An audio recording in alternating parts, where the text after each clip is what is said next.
Zombarias, trollagens e insultos descarados. A Casa Branca está se transformando em um asilo. Ridicularização das iniciativas de paz. Vladimir Putin vendeu ar para o Ocidente.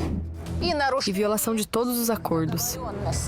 Panelinhas americanas. Em comunicação pessoal, o ditador russo demonstra simpatia deliberada pelo presidente dos Estados Unidos e um desejo de reatar relações com ele. Mas, pelas costas dele, Putin e toda a sua camarilha de propaganda ridicularizam Donald Trump e sua equipe, minando a autoridade dos Estados Unidos. Veja isso no relatório especial, Amigos Jurados. Como o Kremlin imita amenizando a amizade com os Estados Unidos. Tudo que está ligado com energia, nós não atacamos a energia deles. Eles não atacam a nossa energia. Nenhum dos lados usa as armas correspondentes na energia de ambos os lados. O início da trégua energética de 30 dias entre a Ucrânia e a Rússia foi finalmente registrado em 25 de março de 2025, na sequência dos resultados das negociações ucraniano-americanas e negociações entre Estados Unidos e Rússia, em Riad, na Arábia Saudita.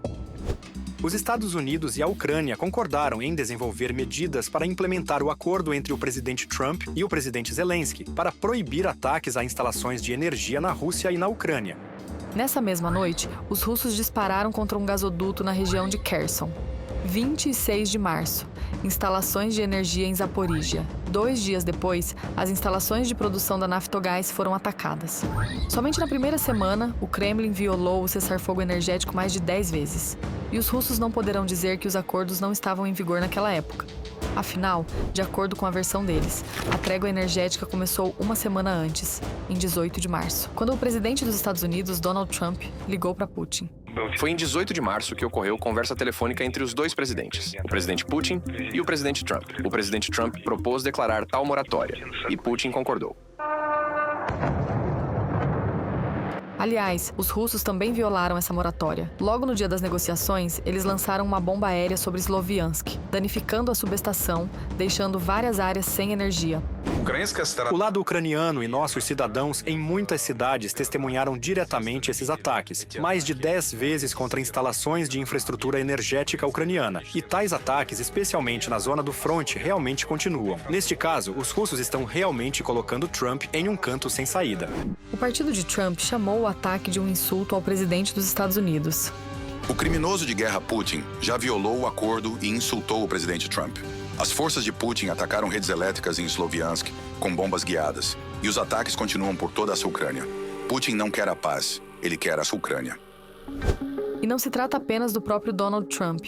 A Rússia sempre foi hostil aos Estados Unidos, mesmo quando as relações entre os países melhoravam. Durante a presidência de Bush, os americanos foram ridicularizados na televisão russa. Tenho a sensação de que aqui na Rússia começamos a rir mais dos americanos do que dos Chukchi. As pessoas começaram a vir até mim na rua e dizer: "Você está certo, eles são tão estúpidos." Foi assim que um dos principais comediantes da Rússia, na década de 2010, contava toda semana histórias sobre americanos que supostamente não brilhavam com inteligência. Claro, tudo pode ser atribuído ao humor e à liberdade de expressão, mas os russos não ousaram zombar de outros líderes mundiais. Bush quebrou todos os recordes, meu Deus. Quando lhe disseram que Kofi Annan estava esperando por você no corredor, ele disse que não toma café. Bem, seria uma pena se ele fosse embora. Olhe para o rosto dele. Bem, ele me lembra um iroquês não muito desenvolvido. Uma espécie de Chingachgook, uma cobra grande. Durante o mandato do presidente Barack Obama, os propagandistas russos até ameaçaram transformar os Estados Unidos em cinzas radioativas. Estamos em 2014, o início da agressão russa contra essa Ucrânia, anexação da Crimeia, ocupação de partes das regiões de Donetsk e Luhansk. A Rússia foi excluída do G8 e os Estados Unidos impuseram sanções pessoais contra cúmplices russos. Putin deu a ordem aos seus propagandistas: sacudir o bastão nuclear. Sistema invulnerável. Envia nossos mísseis estratégicos voando de minas e submarinos na direção certa. Não apenas os propagandistas do Kremlin recorreram à retórica agressiva, mas também o próprio ditador durante reuniões pessoais com Trump. A ex-assessora do presidente americano, Fiona Hill, falou sobre o incidente, que aconteceu em 2019. Bem, Um dos casos clássicos aconteceu em Osaka, na reunião do G20. Naquele momento, Trump e Putin ficaram de lado e bateram no peito para ver quem conseguiria os mísseis hipersônicos primeiro. Trump disse que os receberia e Putin respondeu sarcasticamente: "Sim, você receberá, mas eu serei o primeiro." Aproveitando a barreira linguística, o ditador do Kremlin literalmente choveu ameaças e zombou do líder de um dos estados mais poderosos do mundo. Essa é a típica grosseria russa. Isso era característico da diplomacia soviética e agora é característico da diplomacia russa. Isto atesta a autoconfiança de Putin. Ele se sentia confiante, eu diria seguro de si, e acreditava que poderia manipular Trump, entendendo-o bem e tendo certo treinamento. É por isso que ele se permitiu dizer tais coisas. Os propagandistas do Kremlin também seguiram esse exemplo durante a corrida presidencial entre Donald Trump e Joe Biden, em 2020. Foi assim que Simônia falou sobre os candidatos. Pessoalmente, aposto que, independentemente de quem vencer, haverá caos. A principal democracia do mundo enfrenta uma escolha entre um idiota e uma pessoa débil mental. E já em 2024, quando Donald Trump se tornou o 47º presidente dos Estados Unidos, os arautos russos passaram de insinuações para insultos e ridicularização direta. Antes que os americanos tivessem tempo de contar os últimos votos, a panelinha correu para investigar a vida pessoal da primeira-dama dos Estados Unidos, ridicularizando seu passado como modelo. Ela apoia Donald, mas fica longe da política. E é assim que Melania aparecia em 2000. Veja a capa da revista JQ. A futura primeira-dama em camisola está deitada na pele em uma das fotos. A modelo de calcinha está deitada em um tapete azul com a imagem do grande selo dos Estados Unidos, o emblema estadual da América, como se os editores da revista masculina soubessem algo com antecedência sobre o futuro de sua modelo. Quando Donia, Biden e Jill estão na Casa Branca ao mesmo tempo. Não só a Casa Branca se transforma em um asilo, mas Melania também parece uma enfermeira de um país do leste europeu. Os propagandistas decidiram não mencionar que o próprio Kremlin há muito tempo se assemelha a um asilo. A propósito, a idade média das autoridades russas é de 60 anos. O líder na classificação dos anciãos do Kremlin é uma deputada da Duma estatal, Valentina Tereshkova, 88 anos. O ministro das Relações Exteriores, Sergei Lavrov, 75, e o próprio ditador, Putin, 72. E é bem possível que as enfermeiras do Kremlin tenham mais trabalho a fazer depois que Trump prometeu derrubar os preços do petróleo e causar grandes problemas para a Rússia se ela se recusar a negociar.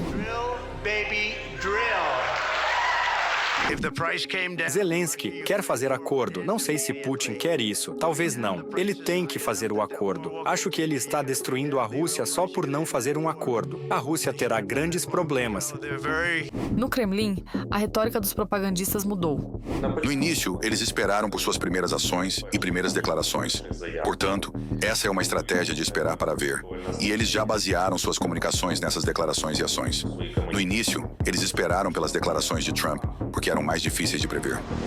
Mas agora, parece que o Kremlin acredita ter descoberto o presidente americano, e eles não escondem mais sua verdadeira atitude em relação a Trump.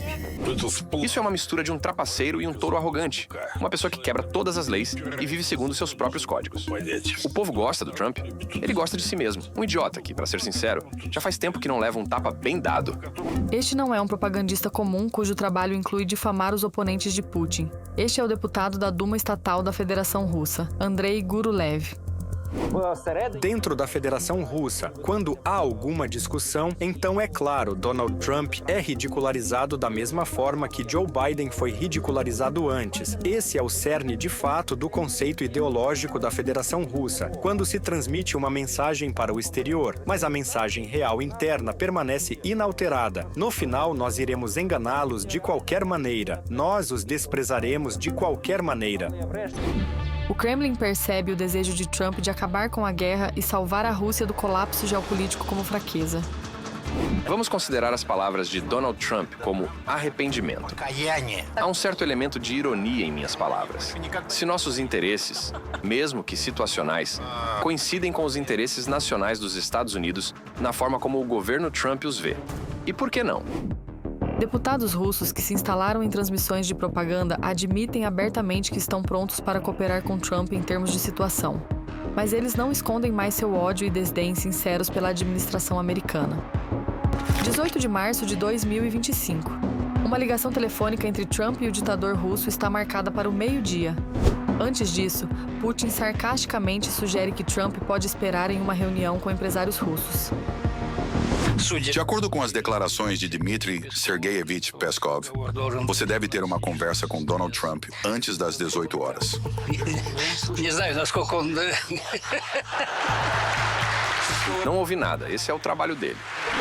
Provavelmente, Putin vê Trump apenas como uma página na vida dos Estados Unidos. Afinal, Trump foi eleito por apenas 4 anos. Já Putin se enxerga como um governante histórico que está no poder há 25 anos e ainda quer permanecer na cadeira de ditador russo até 2036. Por isso, para ele é mais fácil negociar com Xi Jinping. É mais fácil negociar com outros líderes autocráticos que realmente permanecem em seus cargos por muito tempo. E Trump? Bem, Trump chegou agora. Isso é apenas um alívio momentâneo nas relações russo-americanas. Os propagandistas também dizem que esse aquecimento nas relações não durará muito. Trump é absolutamente claro. Trump é um pragmático. Ele não dá a mínima. Trump não é um pacificador.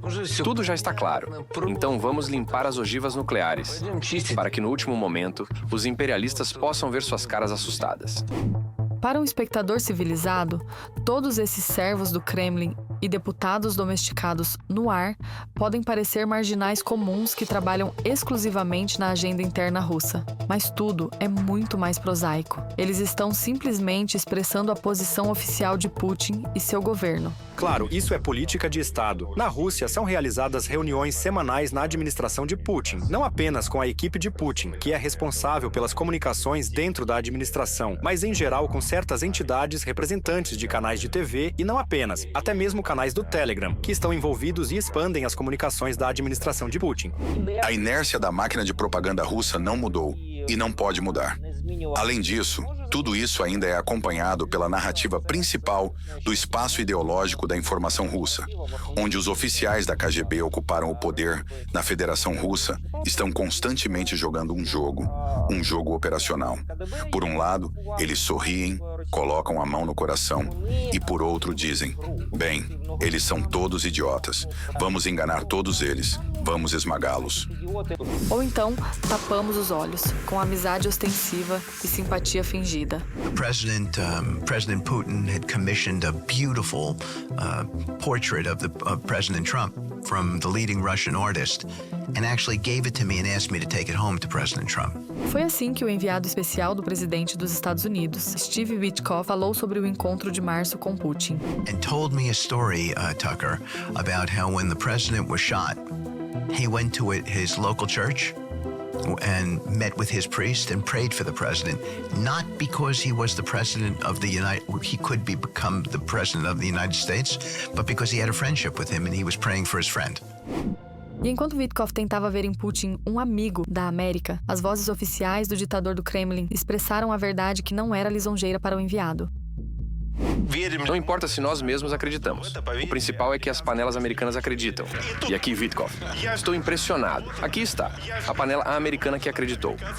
E os propagandistas do Kremlin nem mesmo escondem o fato de que todos esses malabarismos, orações e imagens têm um único propósito: criar a ilusão de parceria para salvar os restos de sua própria economia do colapso e continuar a guerra contra a Ucrânia. Trump pode estar interessado em alguns projetos econômicos, aproveitar sua fraqueza como empresário, dar a ele dinheiro. O principal é neutralizar a América. E a guerra continuará. Este é talvez um dos poucos casos em que um propagandista do Kremlin disse a verdade.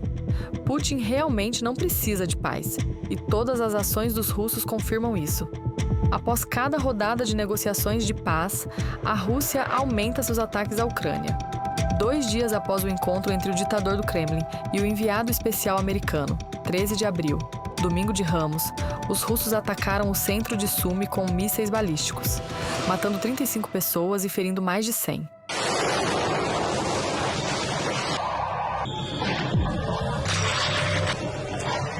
E isso foi uma semana antes, 4 de abril, Kryvyi Rih, ataque balístico em área residencial.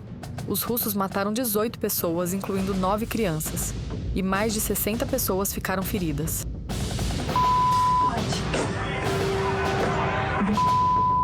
Na véspera de um ataque cínico à cidade, Witkoff se encontrou com o embaixador russo Kirill Dmitriev em Washington. Notavelmente, a visita ocorreu depois que Trump disse que estava bravo com o chefe do Kremlin por prolongar as negociações de paz. Vladimir Putin geralmente usa um certo esquema de jogo, um esquema de comunicação com políticos.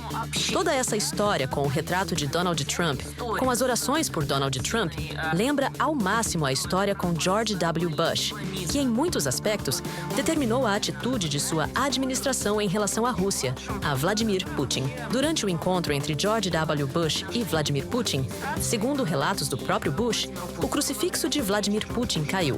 E Putin contou que aquele crucifixo havia sido dado a ele por sua mãe. Então, como disse George W. Bush, eu olhei nos olhos dele e vi sua alma. Ao que John McCain, famoso senador republicano, respondeu que ele também havia olhado nos olhos de Vladimir Putin e visto apenas uma coisa, 3 letras: KGB. Putin usou a metodologia da KGB não apenas com Trump e praticou diferentes abordagens para se comunicar com colegas estrangeiros. Em certa ocasião, Putin soltou os cães com Angela Merkel. Sabendo que ela tinha medo deles, ele levou seu cachorro para as negociações, que supostamente entrou acidentalmente no escritório. Em suas memórias, a ex-chanceler alemã chamou esse episódio de um jogo de poder por parte de Putin. There's no other explanation for it. It's a small attempt to test. It's power play, basically. Outro truque da KGB que Putin usa para humilhar seu interlocutor e demonstrar seu poder é chegar atrasado.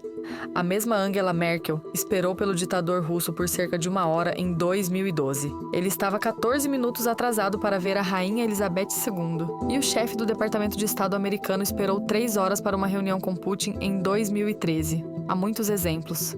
Há rumores de que o enviado especial de Trump, Steve Witkoff, esperou por Putin por 8 horas. O governo Trump chamou essa informação de falsa. Mas sabe-se que no dia da visita de Witkoff a Moscou, o ditador belarusso chegou inesperadamente lá e Putin o preferiu a Witkoff. O avião do enviado especial pousou em Moscou por volta da 1 hora da tarde e o encontro com o ditador do Kremlin ocorreu à noite. É bem conhecido que ele chega atrasado às reuniões. Essa é sua tática de negociação para desestabilizar seu interlocutor desde o início. E então eu sei que mesmo quando ele teve reunião com uma figura, digamos, relativamente neutra como o Papa, ele estava 2 horas atrasado, porque o avião dele ficou girando durante aquelas 2 horas e ele explicou que simplesmente não conseguia pousar. Essa era a situação. Mas então percebemos que, em princípio, ele poderia facilmente ter se sentado, poderia facilmente ter chegado na reunião no horário, mas ele queria mostrar quem era o chefe, ou seja, define as regras de conduta. Mas se Putin estiver realmente interessado em relações de parceria, todo seu ardor e entusiasmo desaparecem. Aqui está ele antes de uma reunião com Erdogan, mudando nervosamente o peso do corpo de um pé para o outro. O que Erdogan fez para que até os russos falassem com ele daquele jeito? Eles abateram um avião que vinha da Síria. Os russos entenderam tudo, agora cumprem a agenda só isso. É simples. Bata neles com tanta força que eles se sintam mal. Então eles irão.